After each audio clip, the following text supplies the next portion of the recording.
오늘 말씀 마가복음 7장 24절에서 30절까지의 말씀입니다. 7장 24절에서 30절. 저와 여러분이 한 절씩 교독하시고 마지막 30절은 합독해 보도록 하겠습니다. 예수께서 일어나사 거기를 떠나 두로 지방으로 가서 한 집에 들어가 아무도 모르게 하시려 하나 숨길 수 없더라. 이에 더러운 귀신 들린 어린 딸을 둔 한 여자가 예수의 소문을 듣고 곧 와서 그 발 아래에 엎드리니 그 여자는 헬라인이요 수로보니게 족속이라 자기 딸에게서 귀신 쫓아주시기를 간구하거늘 예수께서 이르시되 자녀를 먼저 배불리 먹게 할지니 자네의 떡을 취하여 개들에게 던짐이 마땅치 아니하니라. 여자가 대답하여 이르되 주여 올소이다마는 상 아래 개들도 아이들이 먹던 부스러기를 먹나이다. 예수께서 이르시되 이 말을 하였으니 돌아가라 귀신이 내 딸에게서 나갔느니라. 함께 읽겠습니다. 여자가 집에 돌아가 본즉 아이가 침상에 누웠고 귀신이 나갔더라. 아멘. 지난주 예수님 말씀하신 것을 보면 사람 속에서 나오는 것이 사람을 더럽게 하지 못한다라고 말씀하시죠. 이건 유대인들이 만들어 놓은 율법의 경계를 허무는 말씀이기도 했습니다. 원래 율법은 되게 좋은 거였어요. 그러니까 죄를 가진 사람이 어떻게 하나님께 나아갈 수 있는가에 대한 방법을 알려주는, 선한 것, 아름다운 것, 하나님께 나아갈 수 있는 길을 열어주는 방식이 되었던 거죠. 근데 본질이 사라진 거예요. 하나님이란 본질이 사라지고 그 율법의 껍데기들만 남아있게 되다 보니까 오히려 그게 하나님의 은혜와 사랑을, 하나님과의 관계를 빼앗아버리는 형식이 되어버렸던 것입니다.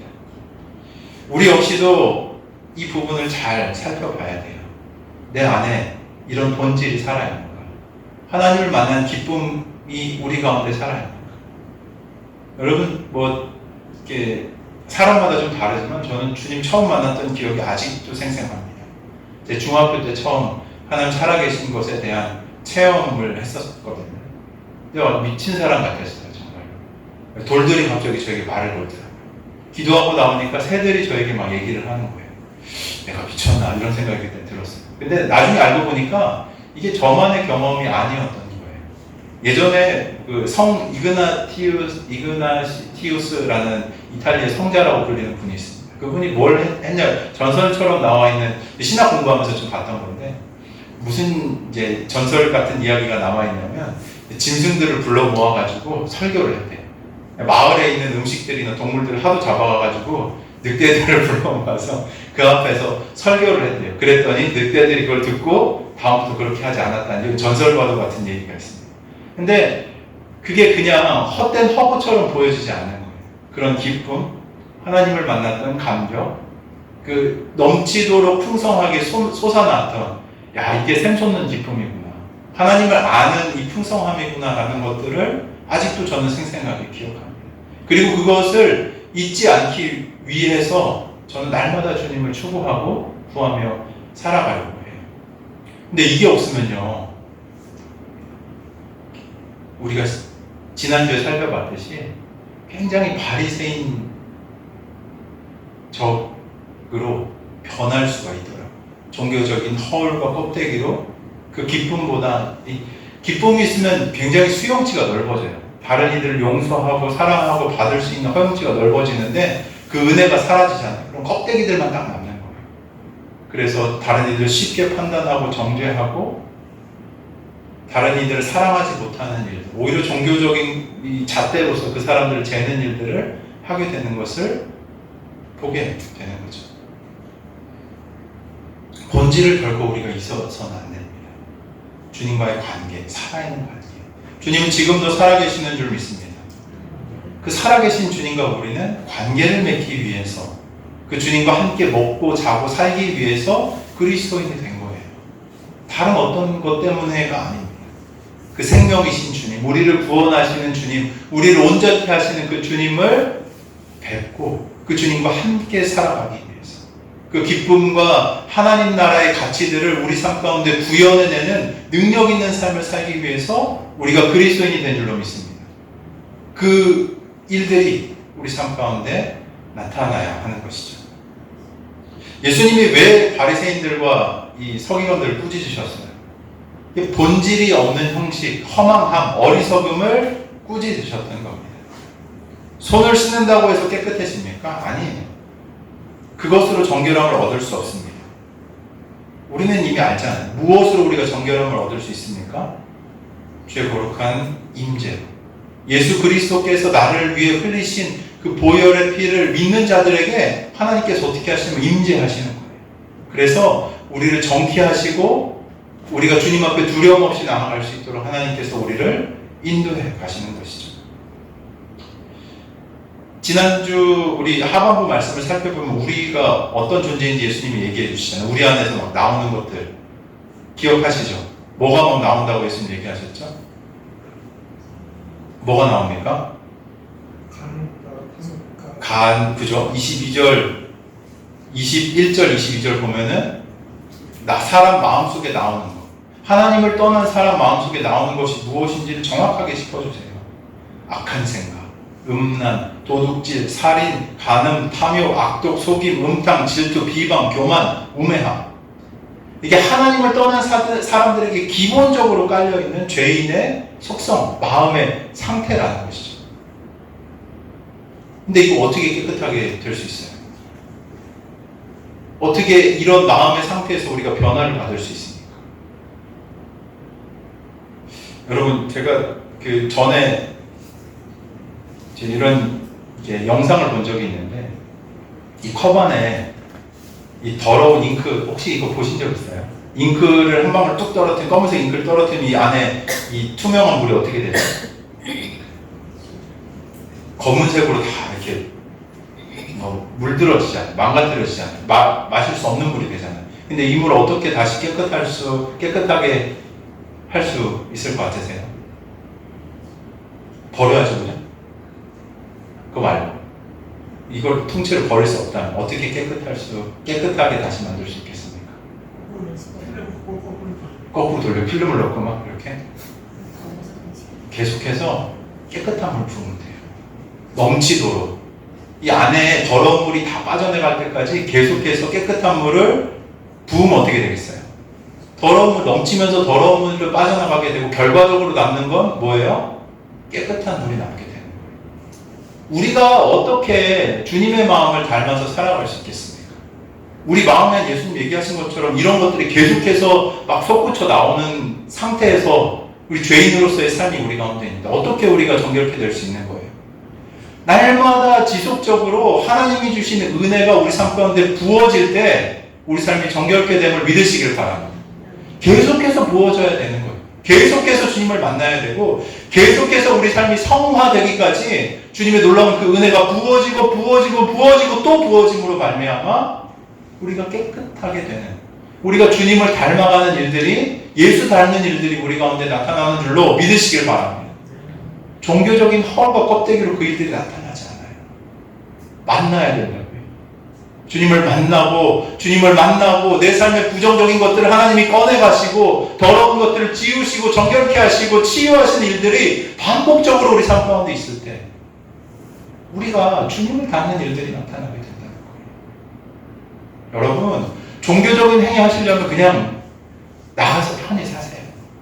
좀 제가 과격하게 말씀드리는지 모르겠지만 그냥 내 마음에 원하는 대로 사는 게 더 편하지 않겠어요? 괜히 이쪽도 아닌 것이 저쪽도 아닌 것이 그 두 가지 짐을 다 지고 아이고 이거는 좀 찔리는데 차라리 속 편하게 어떤 분들 그렇게 얘기하시더라고요. 내가 60까지는 펑펑 놀고 이제 노년에 대해서 예수님 믿고 좀 살아보겠다. 그리스도인이 누릴 수 있는 이 놀라운 은혜와 축복이 있어요. 내 삶이 정결케 되는 것을 경험하고 과거의 상처가 씻겨나가고 내 아픔들이 주님께서 회복하시는 것들을 경험하며 내 부정적인 요소들이 하나님의 성품으로 다듬어지는 일들이 그리스도인에게 마땅하게 나타나는 은혜로서 하나님 우리에게 주신 거예요. 여러분, 그런 은혜가 여러분 삶 가운데 있으셔야 하지 않겠습니까? 아멘이십니까? 저는 이런 일들이 각 교회에, 우리 교회뿐만 아니라 믿는 그리스도인들 모두에게 일어났으면 좋겠어요. 껍데기, 이 종교적인 허례의식이 아니라 정말 살아계신 주님을 날마다 매 순간마다 경험하면서 나타나는 이 변화의 은혜,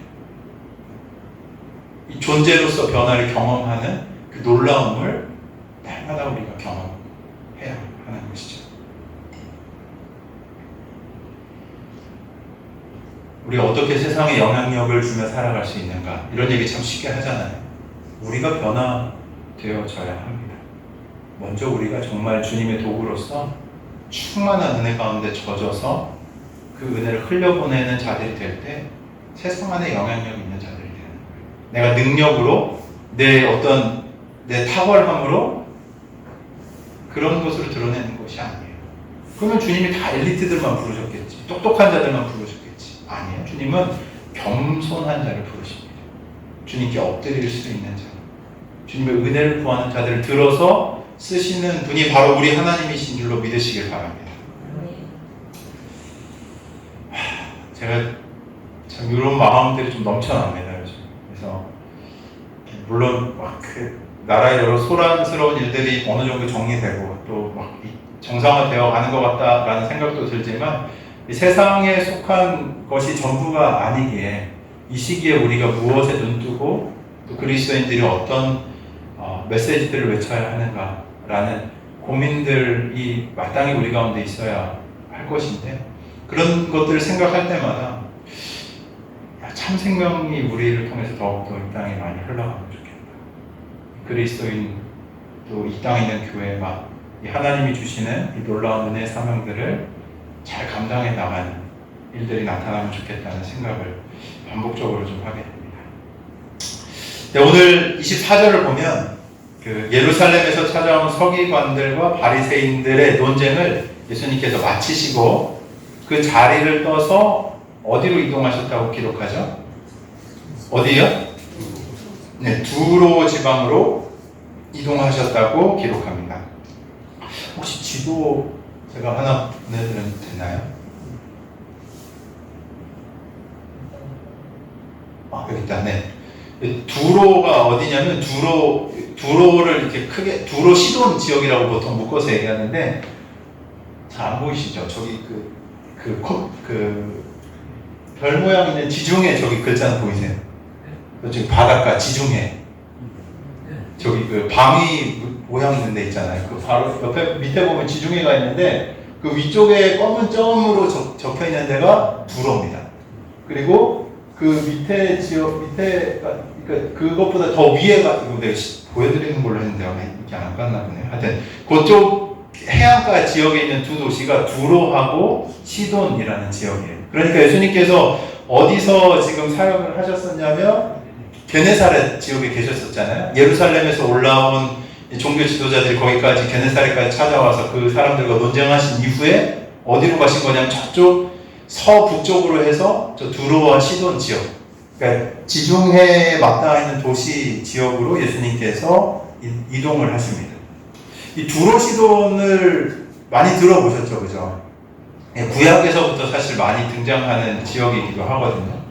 지중해에 있는 항구 도시로서 이제 고대로부터 이 상업이 굉장히 발달한 도시였습니다. 무역을 굉장히 많이 했어요. 그래서 여기가 현재 지금 나라의 국경 위치로 보면 레바논이라는 지역인데, 레바논 국기 보면 뭐 있는지 아세요?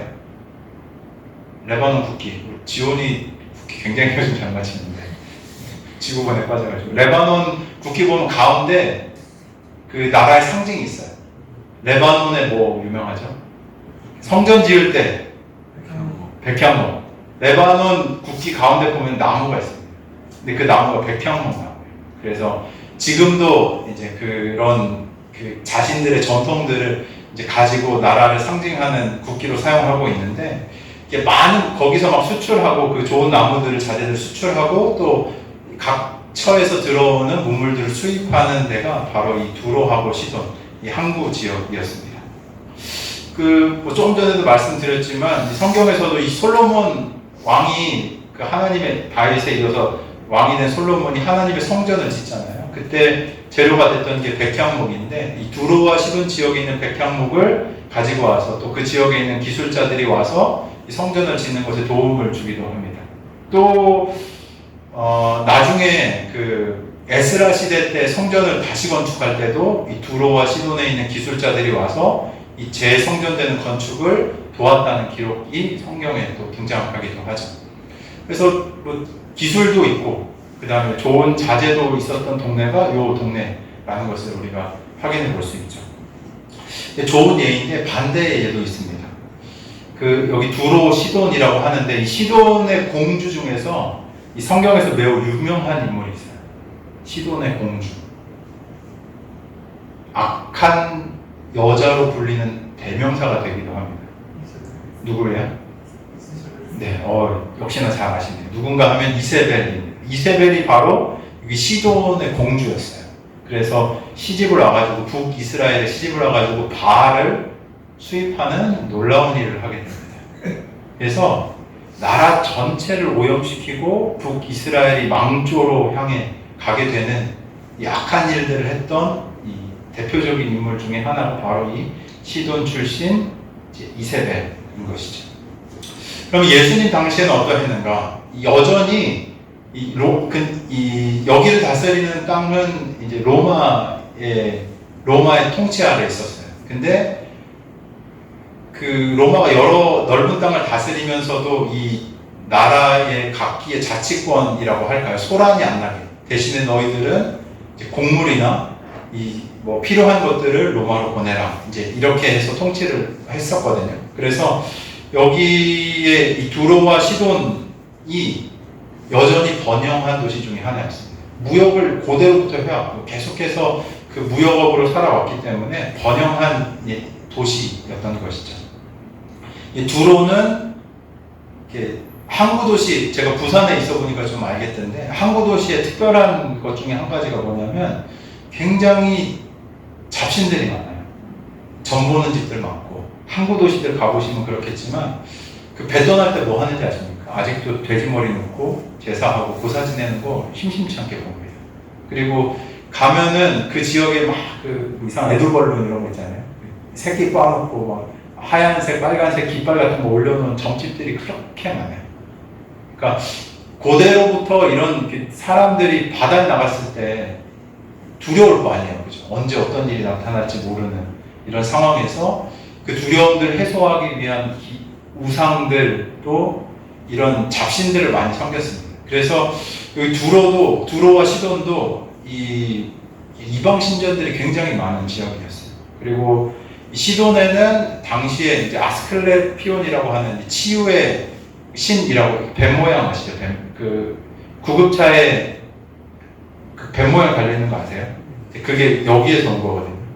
이제 고대의 치유의 신이라고 믿었던 이제 그런 상징들이 있는데 이제 그 신전이 이 두로의 시돈 지역에 있었다는 기록들도 찾아볼 수 있습니다. 이 두로와 시돈은 이렇게 경제력이 굉장히 좋았기 때문에 이렇게 힘이 있다라는 거잖아요. 돈도 있고 힘이 있는.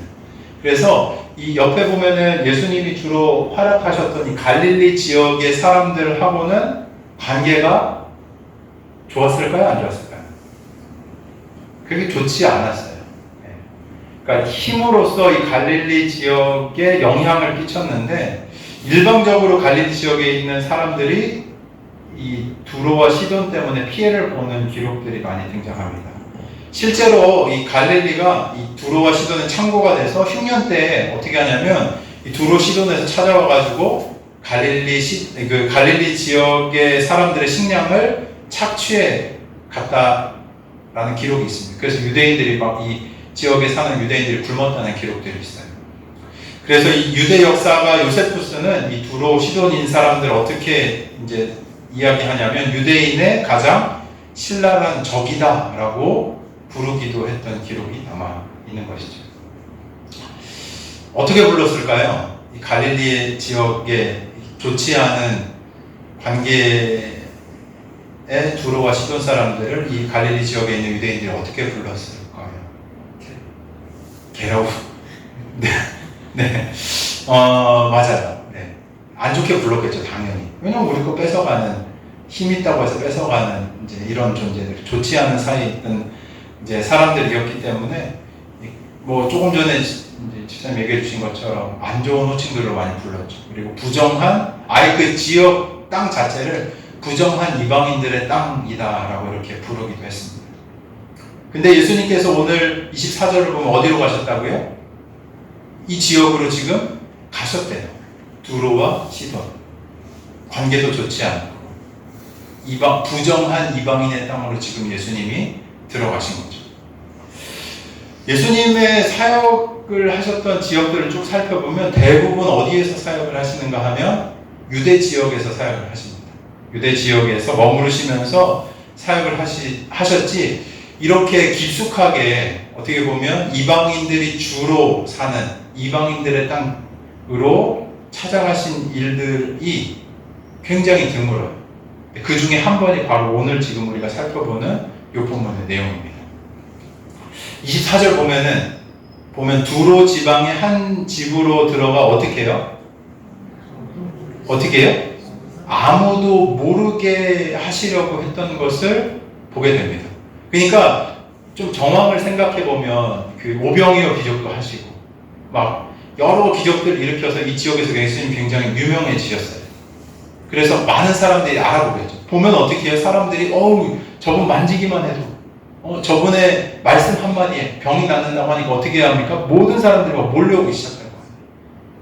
이런 피곤한 상황에서 또 예루살렘에서 그 바리새인들과 서기관들이 찾아와가지고 막 이 종교적인 논쟁을 걸면서 예수님이 시비거리를 찾는 이런 일들을 반복적으로 예수님 경험하시게 되다 보니 어떻게 하시냐면 조금 쉬고 싶으셨던 것 같아요.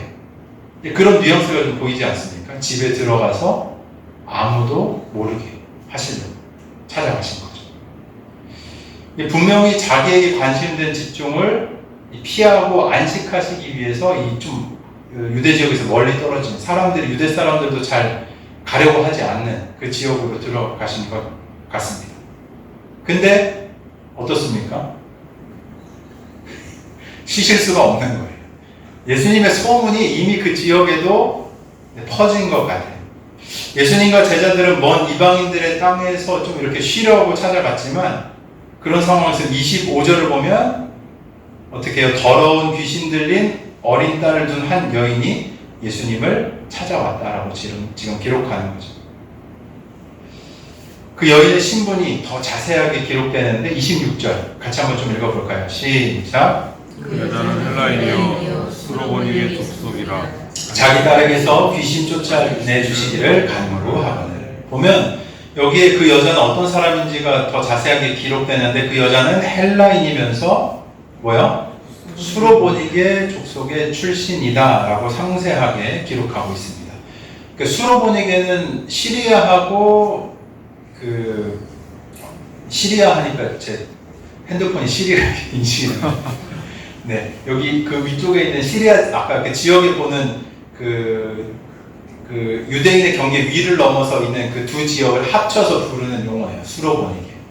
그래서 이 수로보니게 출신이라고 기록하고 있죠. 그러니까 즉 이 말은 즉슨 무엇인가 하면 유대인들이 상종하지 않는 부류의 사람들이라는 것을 더 분명하게 지금 드러내주는 겁니다. 이 병행 본문이 있어요. 마태복음에도 이 동일한 사건이 기록되는데 이 마태복음의 기록을 보면 이 여인을 어디 여자라고 기록하냐면 가나안 여자라고 기록하고 있어요. 이 가나안 여자는 무엇인가 하면 예전 이스라엘이 쫓아내지 못한 이방 우상들을 섬기던 자의 후손임을 부각시키는 말이기도 합니다. 그리고 더군다나 찾아온 자가 누구예요? 남자입니까? 여자입니까? 여자예요. 유대인들은 이 성인 남성 외의 존재를 사람으로 여기지도 않았어요. 그래서 세지도 않았습니다. 이렇게 부정한 존재라고 여자들을 여겨서 접촉도 꺼려 했었던 것이죠. 특별히 경건한 유대인이다 라고 한다면은 공개석상에서 이방인 여성과 대화하는 것조차도 피할 정도로 금기시됐던 일이 바로 여성과 만나는 일이었어요. 볼까요? 이방인의 우상 숭배하던 부정한 자들의 후손이고 여자입니다. 게다가 유대인들과 사이가 좋지 않은 족속의 여인이라고 한다면 유대인이라고 예수님 유대인이시거든요. 유대인이라고 생각했을 때 상종하기 꺼리는 모든 조건을 가지고 있는 존재가 바로 지금 이 여자라는 거죠. 그것에 그치면 좋겠는데 더해서 무슨 일이 있냐면 딸이 뭐예요? 귀신 들렸대요. 이 귀신 들렸다는 것 또한 매우 부정한 상태로 절대로 만나서는 안 되는 부류의 사람인 것을 다시 한 번 더 보여주는 것이죠. 만나게 되면 오염되고 부정하게 된다는 것을 분명하게 보여주고 있는 기록입니다. 근데 요거를 좀 보면은 저 한번 보시겠어요? 이 마가복음 7장에 이런 정결의 개념이 계속 충돌되고 있는 것 좀 보이시나요? 정결의 개념. 지난주 우리가 봤듯이 바리새인과 율법학자들이 예수님이 제자들이 뭐 하는 거 보고요? 손 씻지 않는 것을 보고 이 종교적인 이 정결례를 하지 않고 음식을 먹는 것을 보고 시비를 겁니다. 그래서 예수님 뭐라고 얘기하시냐면 사람을 더럽게 하는 것은 외부에서 오는 게 아니라 어디에서요? 마음에서 나온다고 말씀하시면서 이 전통으로 이어진 정결의 규정을 다시 해석해 주시는 거죠. 근데 이 앞에 말씀을 염두에 두고 오늘 말씀을 보면은 이런 이방인의 여인과의 만남이 맥락이 있는 거예요. 맥락이.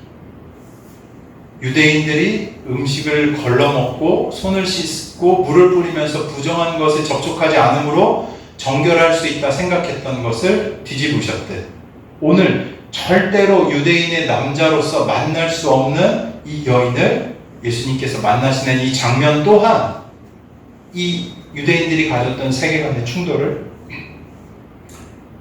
무엇인가 보여주고 계시는 이 장치로서 우리가 이 말씀을 볼 수 있는 것이죠.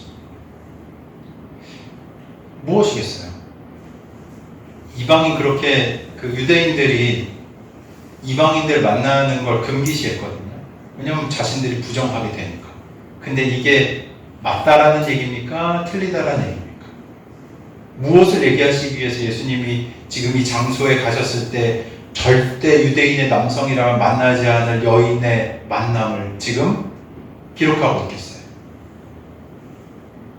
만나야 된다는 얘기예요? 만나지 않아야 된다는 얘기예요?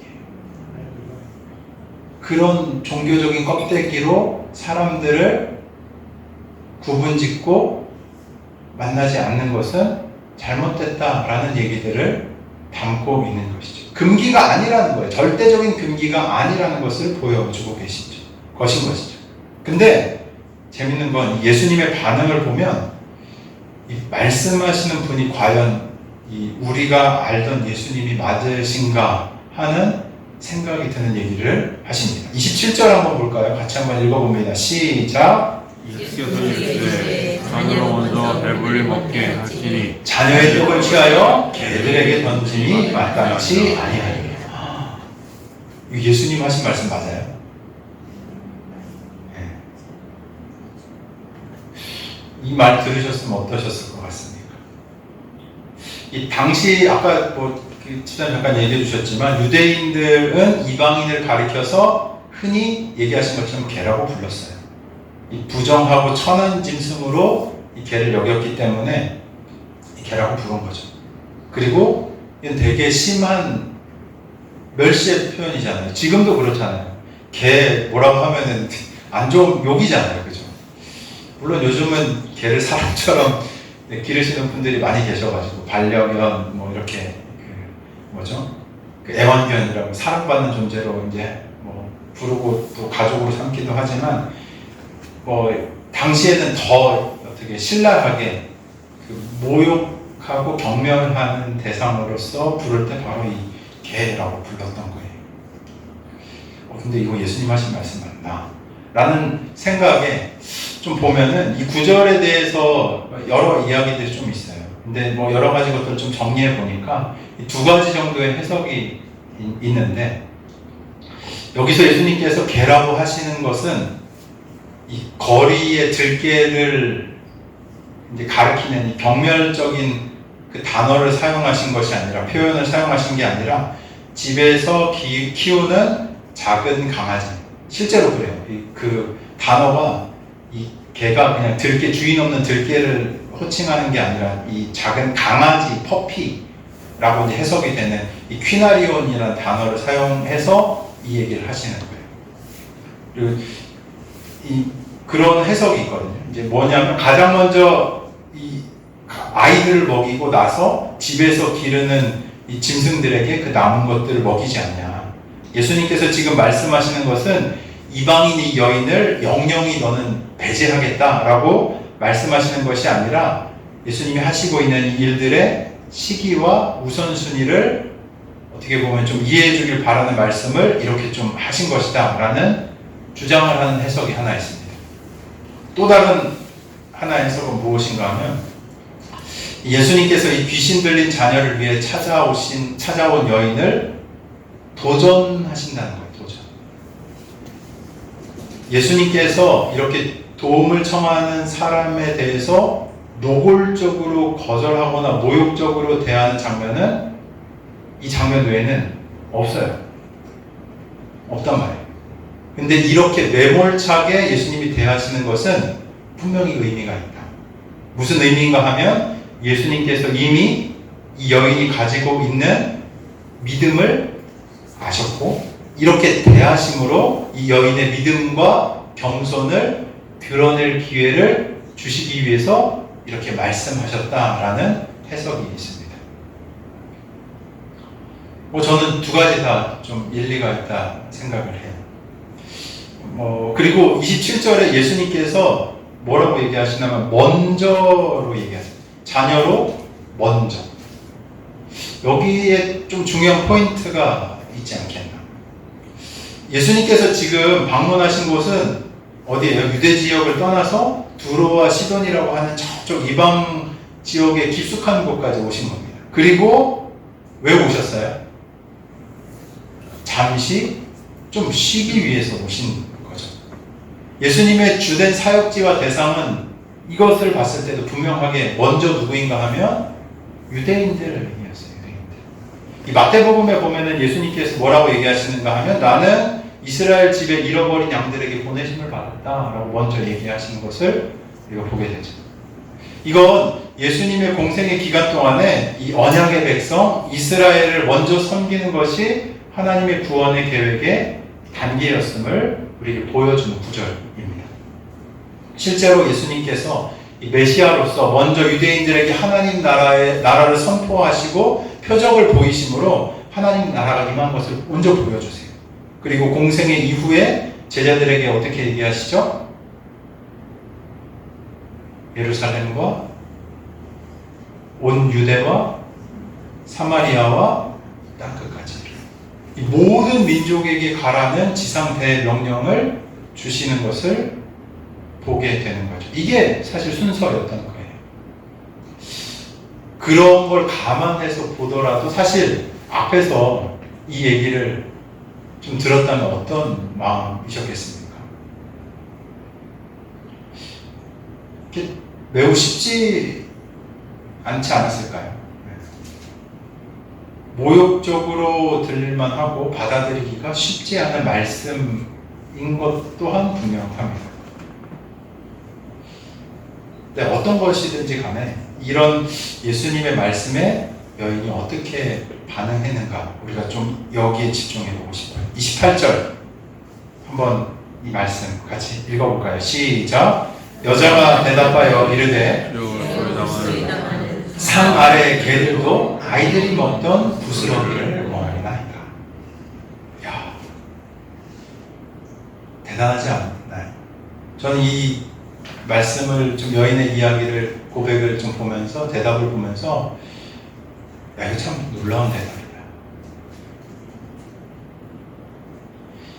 보통 사람들은 이런 강한 어조의 말을 들으면 어떻게 합니까?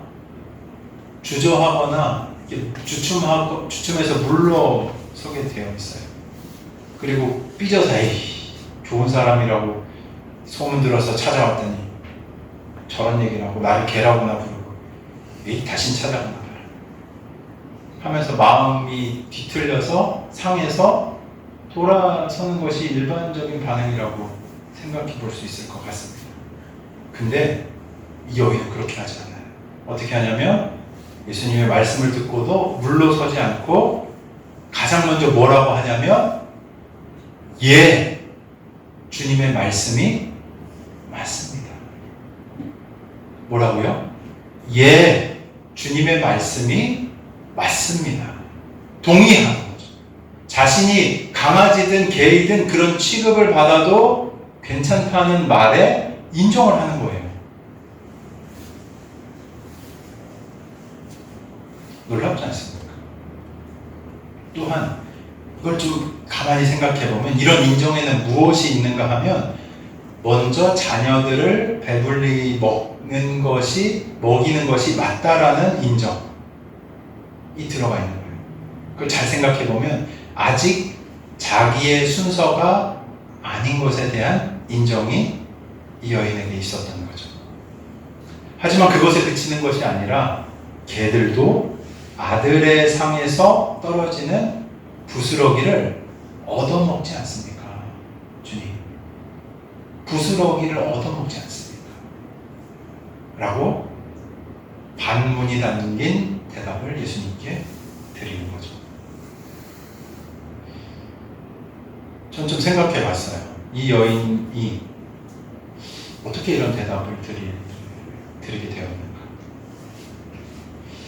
아마 이 여인은 예수님의 이 날선 것 같은 말씀이 어떤 의미를 담고 있는지에 대해서 알았던 것 같아요. 이게 무슨 의미인가? 그리고 그 틀 안에서 자신의 소원을 어떻게 보면 누구보다 겸손하게 그리고 영리하게 예수님께 드릴 줄 알았던 여인인 것이죠. 그 여인은 자신을 식탁 밑에 낮은 작은 뭐로 여긴 거예요? 개로 스스로 낮춤을 기꺼이 감수했어요. 그리고 자신을 이 유대인과 같은 자격이 있는 자가 아니라고 스스로 인정을 한 거죠. 주인님, 저는 식탁에 앉을 자격이 없는 존재임을 저는 압니다. 그래도 이 자녀들이 떡을 먹고 떨어뜨린 작은 부스러기라도 허락된다면 저하고 제 딸에게는 그 부스러기라도 충분합니다. 라고 고백하는 것이죠. 여인은 분명히 예수님에 대한 소문을 들었어요. 그래서 그 예수님이 능력이 있는 것을 아시고 예수님을 지금 찾아온 거죠. 그리고 그 소문에는 어떤 소문이 있었을까요? 저는 아마도 이 오병이어의 기적의 소문을 듣지 않았을까. 왜냐하면 그 오병이어의 기적은 성인만 5,000명, 못해도 수많은 사람들이 그 기적을 경험했거든요. 그 수많은 사람들이 각기로 퍼져나가면서 그 소문들을 아마 전했을 겁니다. 그 이야기를 전했겠죠. 수만 명을 먹이고도 모자랐나요? 12바구니나 남았어요. 그 사건을 우리가 한번 좀 기억해 본다면 예수님이 베푸시는 은혜, 이 기적에는 부족해요? 넘치고 남는 것이구나. 그 부스러기를 모았더니 12방줄이가 남았대요. 그 예수님이 베푸시는 기적에는 무엇이 있는가 하면 넘치고 남는 것이 있구나라는 것을 이 여인은 산정을 하고 기억을 하고 예수님 앞에 나왔던 거예요. 그리고 그 여인이 지금 하는 얘기가 바로 그 은혜, 그 얘기인 거예요. 남는 은혜, 부스러기 같은 은혜, 그 넘치고 남은 것을 모아도 12광줄이나 됐던 그 부스러기 같은 은혜를 나와 내 가정에 허락해 달라고 지금 간청했던 것입니다. 다시 한번 이 얘기를 생각해 볼까요? 이 여자는 예수님이 베푸시는 은혜의 크기를 알고 있었어요. 그리고 그 은혜를 믿음으로 이미 보고 있었던 겁니다. 그게 놀랍지 않나요? 믿었던 거예요. 그 전한 사람 이야기가 믿었고 이분이 그렇게 하실 수 있는 분이라는 걸 바라봤고 그 믿음의 시선으로 예수님을 보았기 때문에 지금 이 얘기를 예수님께 드릴 수 있었던 거죠. 이 하나님 나라의 은혜는 장정만 5,000명을 먹이고도 남뜻이 풍요롭기에 지금 이방인인 자신의 순서가 아직 돌아오지도 않은 이방인인 자신이 몇 조각 부스러기를 얻는다고 해서 그 자녀된 이스라엘이 받는 은혜가 조금 더 줄지 않는다. 그만큼 넘치는 은혜가 이분에게는 있다라는 것을 알았기에 이렇게 예수님 앞에 구하고 있는 것이죠. 저는 우리 역시 이런 시선을 가지고 하나님의 은혜를 기대할 수 있는 믿음이 우리 가운데 있기를 축원합니다. 믿으세요? 하나님이 이런 풍성한 은혜를 베푸실 수 있는 분이라는 것을 여러분 믿으십니까? 이 여인은 분명한 믿음을 가지고 이렇게 고백했어요. 심지어 예수님 앞에 개라는 소리를 듣고. 좀 직설적으로 얘기하면 그 얘기 들으면 나는 그냥 도망갔을 것 같아. 아니 뭐 이런 사람이 다 있나 하고 삐질 수도 있었겠죠. 아예 나가지도 않았을 것 같아. 근데 여인은 분명한 믿음이 있었기에 이 날선 것 같은 예수님의 말씀 앞에서도 자신의 신앙과 믿음을 고백하면서 예수님은 분명한 넘치는 은혜를 주실 수 있는 분이야. 나는 그 부스러기라도 받아먹어도 그 부스러기만으로도 충분하게 내 삶을 채워지고 우리 가정이 넘치는 은혜를 받을 수 있는 그것을 허락해 주실 수 있는 분이 바로 이분이시다 라는 고백을 했던 것이죠. 우리도 사실 이방인이에요. 우리 유대인입니까? 아니에요. 이방인입니다. 저는 이 여인의 간구처럼 우리 또한 이런 기도를 주님 앞에 드릴 수 있어야 된다고 믿습니다. 주님, 제게 마땅히 주실 수 있는 이유가 없다는 거 잘 압니다. 여러분 상 받을 만한 이유 있으세요? 여러분 주님의 은혜를 받을 만한 자격이 있으십니까? 누가 있어요? 우리 죄인인 거 너무나도 뻔히 잘 알잖아요. 유대인처럼 지난주에 말씀드렸던 바리새인들처럼 경건한 모습을 철저하게 지키기라도 합니까? 아니잖아요. 모자라고 부족하고 스스로의 욕망과 욕구에 이끌려서 살아가는 것이 우리인데 세상을 벗하면서 살아가는 것이 우리인데 그치만 주님의 선하심이 그것보다 더 크기 그 은혜를 우리에게 허락해 달라고 기도해야 하는 것이죠. 이 여인은 지금 그런 고백을 드리는 거예요. 내 순서도 아니야. 내가 원래 받을 차례도 아니야. 그리고 나는 그런 자격도 없어. 하지만 주님, 제가 그 부스러기 은혜라도 주님 앞에 받고 싶습니다.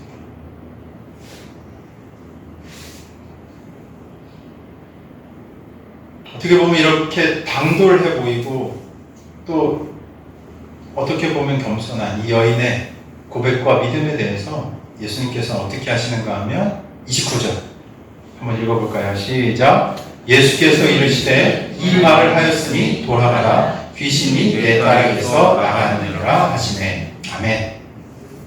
예수님은 여인의 대답을 들으시고 즉각적으로 어떻게 하시냐면 딸의 치유를 선언하십니다. 중요하게 여기서 봐야 될 게 있어요. 앞에 보면 이르시되 뭐라고요? 이 말을 하였습니다. 뭐라고요? 이 말을 하였습니다. 그러니까 예수님께서 뭐라고 얘기하시면 분명하게 내가 방금 이렇게 나에게 이야기했기 때문에 내가 나한테 이 말을 했기 때문에 딸이 나음을 입었다라고 이유를 지금 밝혀주신 것이죠. 여자가 어떻게 얘기했습니까?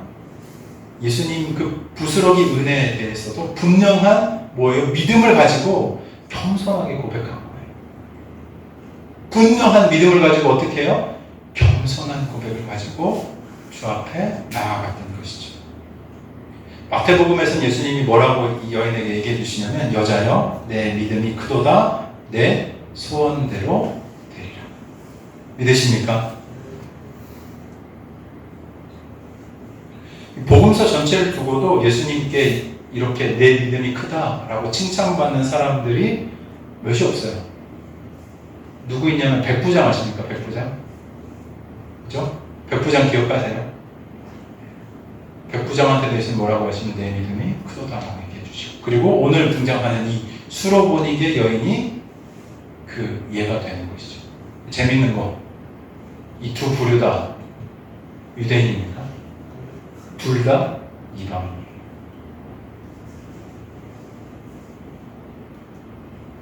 뭔 얘기예요? 외형적인 것, 혈통, 배경, 이런 게 아니라는 거예요. 유대인의 혈통 중요합니까? 물론 예수님이 유대인으로 오셨으니까. 유대인답게 노예에서 구출하신 분이 우리 하나님 주님이시니까 특별함은 있죠. 근데 그게 본질이 아니라는 거예요.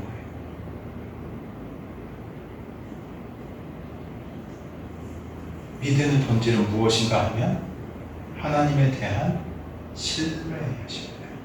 이방인들은 믿었어요. 분명한 믿음을 가지고 예수님께 고백했습니다. 명확한 믿음의 언어로 입을 열어 예수님 앞에 그렇게 고백했을 때 예수님이 뭐라고 얘기하시냐면 내 믿음이 크도다. 내 소원대로 될 것이다. 라고 예수님이 응해 주시는 것이죠.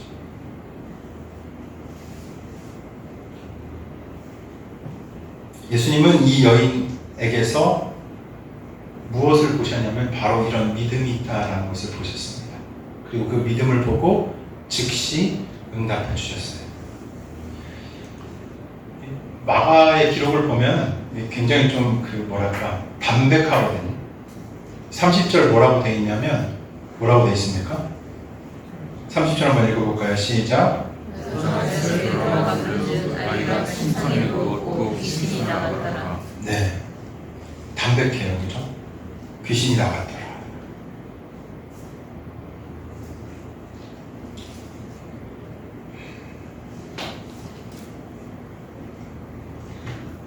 가정은 어땠을까? 이 고백을 드렸던 여자의 가정, 실제로 집에 돌아가서 자기 딸이 귀신이 나가서 온전하게 이렇게 앉아있는 모습을 보면서 이 여인이 누렸을 마음과 그 감정은 어떠했겠습니까?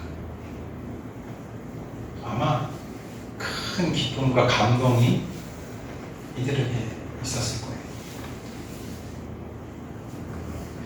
예수님의 말씀 한마디로 예수님께서는 악한 영을 쫓으시고 그 능력은 이 이방인의 땅에서도 분명하게 보여집니다. 우리 또한 이런 믿음이 있기를 주의 이름으로 축원합니다. 어떤 곳에 있더라도 주님의 능력과 주님의 권능은 변함이 없으세요. 우리가 있는 삶의 현장도 마찬가지입니다. 절대로 변하지 않을 것 같은 내 삶의 현장, 믿음 있으세요? 주님이 이곳을 변화시킬 수 있으시다 라는 믿음이 있으십니까? 그 믿음이 있어야 돼요. 오늘 이 수로보니게 여인처럼, 이방인 여인처럼, 자격이 없던 여인처럼 우리 또한 주님 앞에 이 믿음의 고백을 드릴 때 주님께서 그 현장 안에 절대로 변하지 않을 것 같은 그 장소에, 그 영역에, 그 분야에 새 일들을 행하시는 줄로 믿으시길 바랍니다. 믿음이 있어야 돼요. 또 한 가지 우리가 좀 중요하게 봐야 될 포인트는 예수님의 모습이에요. 예수님은 전지전능한 하나님이십니다. 하지만 어떻게 보면 이 이야기의 이 전개만 놓고 보면 이 이방인의 여인의 간청 때문에 그 자기가 원래 해야 될 계획을 기꺼이 조정하는 모습을 우리가 보게 되는 거죠. 예수님의 이러한 모습은 인격적이고 또 겸손한 모습을 우리가 볼 수 있는 겁니다.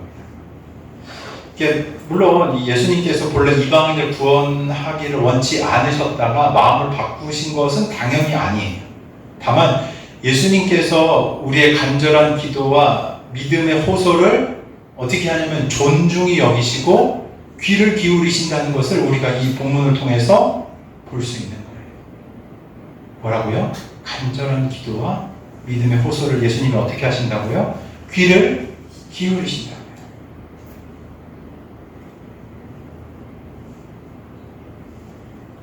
소돔 기억하세요? 소돔 땅 원래 멸망하기로 했는데 간절하게 중보하는 것 때문에 하나님 계속해서 그 기도들을 들으시는 거 기억하시잖아요. 그죠? 하나님의 뜻은 이루어집니다. 그 뜻대로 이루어질 거예요. 근데 우리가 그 뜻을 알고 또 주님 앞에 드리는 기도 또한 너무나도 중요한 부분이라는 것이죠. 우리의 기도는 결코 헛되지 않습니다. 하나님이 들으시기 때문에 그래요.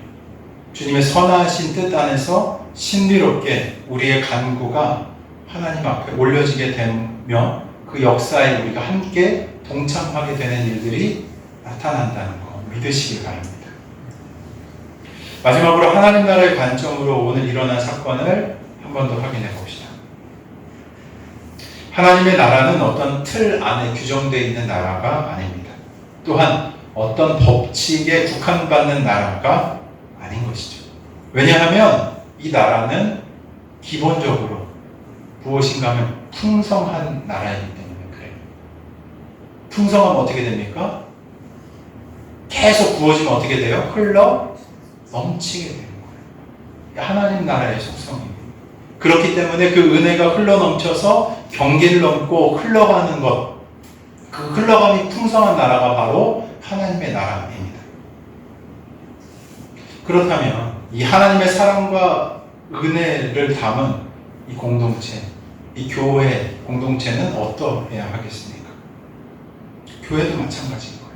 교회도 은혜로, 사랑으로 이 교회가 가진 이런 울타리를 넘어서 흘러가는 공동체가 돼야 한다는 거죠. 교회가 뭐 모르겠어요. 담을 세우고 성과 속을 구분하고 이 울타리를 치고 무엇이 옳다 그르다 정죄하고 판단한다면 그 본디의 역할을 잘 감당할 수 있겠습니까? 원래 교회가 그런 곳이 아니에요. 교회는 어떤 곳인가 하면 은혜 받은 자의 공동체, 하나님께로부터 받은 사랑과 은혜가 흘러 넘치는 공동체로서 세상의 그 풍성함을 자랑하는 공동체가 바로 교회인 겁니다. 우리가 먼저 그 풍성함을 맛봐야 할 줄로 믿습니다. 오늘 이 수로보니게 여인처럼 담대하지만 겸손하게 주저하지 않고 두려움 없이 주님 앞에 나아가서 믿음으로 그 은혜를 구할 때 하나님께서 놀라운 은혜들을 우리 가운데도 동일하게 부어주실 줄 믿으시길 바랍니다. 주님께서는 우리의 간구와 기도를 듣기 원하세요. 아까 예수님 말씀하시죠. 내가 이렇게 말하였으니 이 말이 응했다.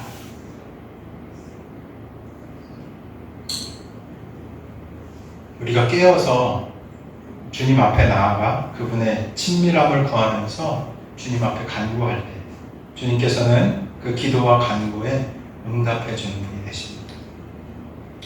혹여나 한번 보시겠어요? 영적인 나태함이 찾아온 분들이 계시다면 다시 한번 좀 권면해 드립니다. 우리는 매일매일을 그 주님으로서 풍성함으로써 살아가야 하는 존재입니다. 우리 유명한 말씀 있잖아요. 항상 뭐요?